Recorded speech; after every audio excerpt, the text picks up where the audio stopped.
Culture maintenant, les grottes de Mogao, situées dans la province du Gansu, au nord-ouest de la Chine, font partie des sites historiques les plus visités de l'ancienne route de la soie. Le nombre grandissant de touristes représente cependant un défi important pour la préservation du site vieux d'un millénaire.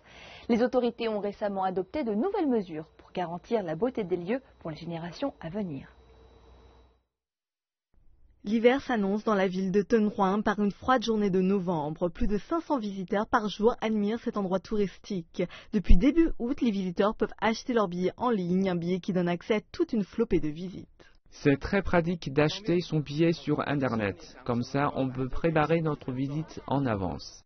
Un autre changement a également eu lieu. Juste après la porte d'entrée, les visiteurs sont amenés à regarder un film sur l'histoire du site avant de commencer la visite réelle des grottes. 97% des visiteurs sont satisfaits de l'intégration du film dans la visite et la visite réelle des grottes. Le film Passage obligatoire augmente le prix initial du billet de 60 yuan. Le temps de visite est également limité à 75 minutes. Le théâtre a déjà accueilli 240 000 visiteurs depuis son ouverture. C'est logique que la visite soit limitée en temps car avec le nombre de visiteurs, les fresques sont facilement détériorables. Les grottes existent depuis plus de 1600 ans. En 1987, elles ont été classées au patrimoine mondial de l'UNESCO. Grâce aux températures sèches et stables des grottes, les statues et les fresques sont presque intactes. Mais la montée du nombre de touristes ces dernières années a des conséquences désastreuses. Les zones accueillent près de 7000 visiteurs par jour l'été et bien plus pendant les vacances nationales.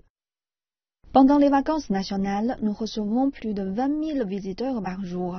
La file d'attente peut s'étendre tout du long, juste pour une grotte. Ils plaisantent sur le fait qu'ils peuvent voir plus de gens que Bouddha lui-même. Lorsqu'une foule entre dans une grotte, il n'y a qu'une petite entrée. Il est difficile de respirer et ça sent mauvais. Le nombre grandissant de touristes a malheureusement des impacts irréversibles sur les fresques. Lorsque Marc Stein a volé les fresques en 2008, il a pris des photos. Nous avons comparé ces photos et les fresques.